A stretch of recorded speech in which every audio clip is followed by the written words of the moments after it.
Plus ടുവിന് ശേഷം agriculture തെരഞ്ഞെടുത്ത് പഠിക്കാനാണോ നിങ്ങൾ ആഗ്രഹിക്കുന്നത്? എങ്കിൽ നിങ്ങൾ അറിഞ്ഞിരിക്കേണ്ട കുറച്ച് കാര്യങ്ങൾ ഞാൻ പറഞ്ഞു തരാം. ആദ്യമായി തന്നെ നിങ്ങൾ പഠിക്കുന്ന കോളേജും യൂണിവേഴ്സിറ്റിയും ഐക്കാർ അക്രഡിറ്റഡ് ആണോ എന്ന് ഉറപ്പുവരുത്തണം.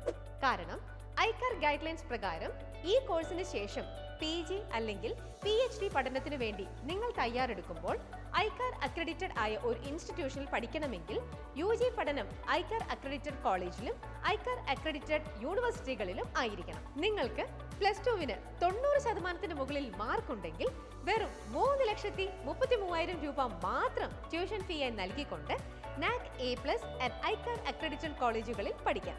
ഇനി നിങ്ങളുടെ പ്ലസ് ടു സ്കോർ 75%-നും 90%-നും ഇടയിലാണെങ്കിൽ 6,36,000 രൂപ ട്യൂഷൻ ഫീസ് നൽകിയും പഠിക്കാം. ഇത് നിരവധി മലയാളികൾ പഠിക്കുന്ന ലോകോത്തര നിലവാരത്തിലുള്ള ഇൻഫ്രാസ്ട്രക്ചറും മികച്ച ലാബ് സൗകര്യവും ഉള്ള കോളേജുകളാണ്.